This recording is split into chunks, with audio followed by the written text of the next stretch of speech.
Assalamualaikum warahmatullahi wabarakatuh. Salam sejahtera bagi Anda semua dan semoga sehat selalu.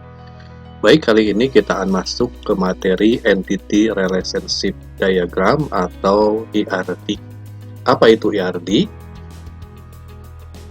ERD adalah hubungan atau relasi antar entitas yang disimpan dalam sebuah database. Dengan kata lain, ERD adalah menjelaskan struktur logis dari sebuah database. Ini adalah contoh dari sebuah ERD. Bisa kita lihat di sini. Yang kotak-kotak ini adalah entitasnya. Garis ini relasi yang menghubungkan satu entitas dengan entitas yang lain. Dan juga dilihat bisa ada bentuknya seperti ini ya. Ini bentuk crowd ini. Ini untuk menggambarkan kardinalitasnya atau cardinality-nya. Bisa digambarkan dalam bentuk seperti ini atau berupa angka. Nanti kita akan bahas lebih jauh mengenai cardinality. Nah, sekarang kita masuk ke konsep ERD. Yang pertama tentu saja harus ada sebuah entity atau entitas. Entitas ini bisa berupa transaksi, peristiwa, atau pelakunya. Objeknya seperti misalnya student. Nah, biasanya digambarkan dalam bentuk segi 4 atau persegi panjang.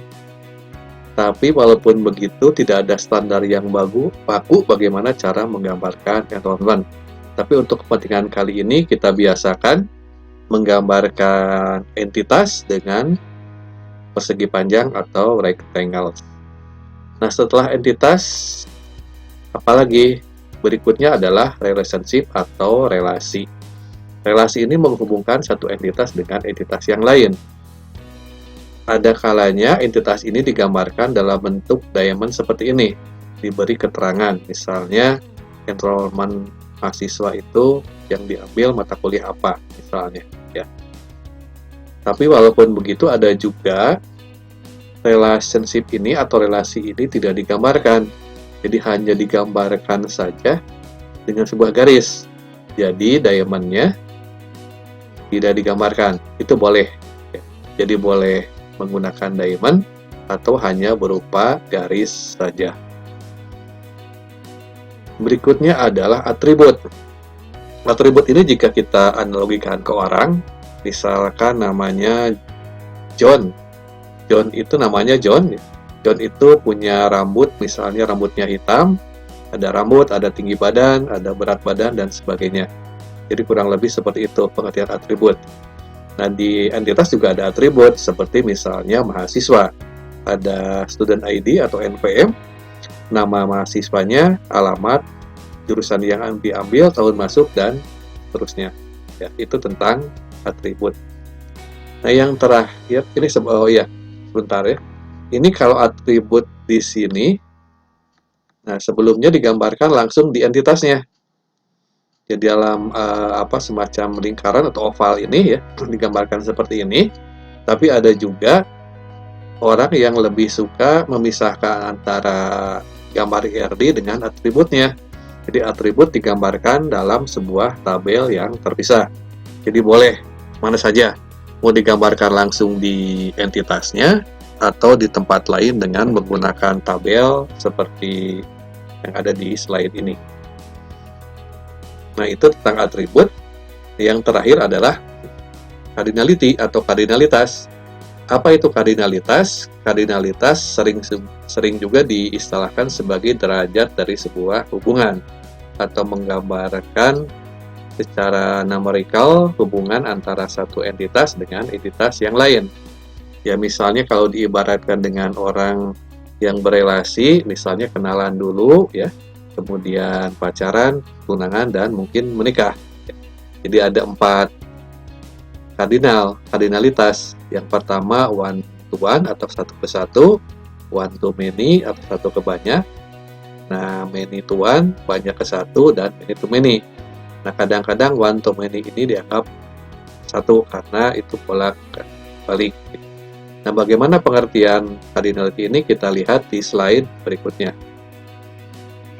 Nah, untuk one-to-one relationship atau hubungan satu ke satu, kita bisa gambarkan atau kita bisa gunakan untuk menjelaskan hubungan antara entitas dosen dengan kaprodi. Nah, kaprodi ini hanya bisa dijabat oleh satu dosen. Jadi satu dosen hanya bisa menjabat satu kaprodi. Jadi hubungannya satu ke satu. Karena tidak ada dosen yang bisa menjabat dua kaprodi secara bersamaan. Nah, ini hubungan satu ke satu atau one to one. Atau bisa juga misalnya inventaris kantor berupa kendaraan. Jadi satu karyawan hanya bisa mendapatkan satu kendaraan. Ya, jadi tidak bisa dua, itu hubungannya satu ke satu. Nah, berikutnya one to many, ini hubungannya antara dosen dengan mahasiswa. Misalnya dosen wali ya. Dosen wali ini bisa membina lebih dari satu mahasiswa. Tapi satu mahasiswa hanya bisa punya satu dosen wali. Jadi kalau kita lihat dari dosen ke mahasiswa hubungannya one to many atau satu ke banyak. Tapi kalau dari mahasiswa many to one. Oke, dilanjutkan. Berikutnya adalah many to many relationship atau banyak ke banyak. Misalnya antara mata kuliah dengan mahasiswa.